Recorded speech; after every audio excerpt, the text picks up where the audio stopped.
All right, let's dive into a mystery that I think a lot of us have seen firsthand in the world of education. We're talking about why so many well-intentioned, promising school policies, the ones that are supposed to make a real difference, just seem to vanish into thin air. Let's figure it out. You know the drill, right? There's this huge press conference, all this buzz about a groundbreaking new curriculum or a fancy tech initiative. Everyone's nodding along, feeling optimistic. But you check back in a year, maybe two, and nothing. It's like it was just a dream. So what on earth happened? Where do these great ideas actually go? Well, the secret, the answer to our whole mystery, lies in these two words: policy implementation. You see, it's not about how good the idea is on paper. It's about the messy, complicated, real-world journey of taking that idea and making it work in an actual classroom, with actual teachers and students. It's all about the how, not just the what. And that journey immediately brings us to our first major clue, something experts call the implementation gap. I want you to really picture this because it's the perfect analogy. On one side of a massive canyon, you have the policy's shiny, ambitious goals. And way over on the other side, that's what's actually happening in schools day to day. That giant, empty space in between, that's the implementation gap. And it's where so many reforms fall and disappear. And this canyon doesn't just form by itself, you know. It gets carved out by some very real and honestly very predictable problems. Maybe teachers never got the right training.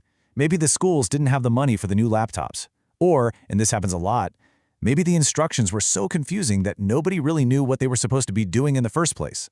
So we've got this gap, but what's really digging it deeper? It's not just about a lack of resources. Any new policy has to fight its way through two massive forces: the people who have to carry it out and the systems they're stuck working in. Look, at the end of the day, policies are put into practice by human beings. And when you're talking about dedicated professionals like teachers, they might push back against a new idea. And honestly, often for some very good reasons. It's not about them being difficult, it's about the day-to-day reality of their jobs. I mean, really, put yourself in their shoes for a second. This new policy might mean they have to scrap lesson plans they've spent years perfecting. It could add hours of new paperwork to a schedule that's already overflowing. And if no one ever bothered to ask for their opinion or even clearly explain why this change is so important, well, why on earth would you expect them to be excited about it? And that's just one piece of a much bigger puzzle, because it's not just the teachers. Everyone involved has their own priorities, and they often clash. The government might be laser-focused on national test scores, while teachers are worried about burnout.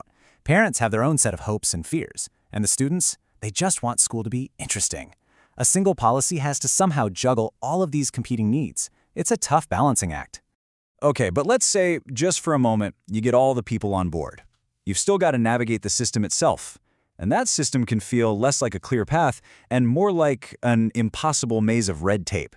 We're talking about all the layers of administration, from the top all the way down to the local school district. And believe me, this maze is just full of traps. Decisions get stuck in committee for months. The rules are so rigid there's no room for common sense. Different departments aren't even talking to each other. And the sheer amount of paperwork can suck the life out of even the most passionate reformer before they even get started. So, with all these challenges, the gap, the people, the maze, how are you even supposed to roll out a new policy? Well, this brings us to a really fundamental choice in strategy. Basically, there are two main playbooks. The top-down approach is the classic one. Some central authority, like the government, makes a decision and just sends it down the chain of command. The bottom-up approach is the total opposite. It trusts the people on the front lines, the teachers and principals, to figure out how to adapt the policy to best fit their own schools. Now, as you can probably guess, neither approach is perfect. Top-down can feel way too rigid and out of touch, but bottom-up can get chaotic with no consistency.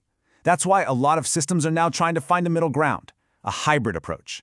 The idea is to set clear goals for the whole country, but then give local schools the freedom and flexibility to figure out the best way to get there. So let's put all of these clues together. When a policy is actually failing in the real world, what does that autopsy look like? It usually follows this tragically predictable path. First, it starts with totally unrealistic goals for how fast things can change. Then comes poor planning that doesn't account for any of the real-world problems we've been talking about. That's almost always followed by not enough funding to actually support the change. And holding it all together? Weak, unclear communication between the people making the policy and the people who have to live with it. And we see this kind of thing happen constantly. You know, a massive curriculum change, but with zero money for training teachers on the new material. Or a huge push for iPads in every classroom, in schools that don't even have reliable Wi-Fi. These are the classic stories of great ideas getting stuck on the launch pad. And this really brings us to the single most important takeaway from all of this. It's a simple idea, but it's so powerful. You can have the most brilliant, well-designed policy in the world, but it is basically worthless if the plan doesn't account for the reality on the ground, the school's capabilities, the system's limits, and the needs of the people who have to make it all happen. So what's the bottom line here? It means that the next time you see a big headline about some bold new education reform, you'll be armed with the right question. Don't just ask what the policy is. Ask, what's the plan for the journey? What's the implementation strategy? Because that journey from an idea to a classroom, that's where success or failure is actually decided. Thanks for joining me.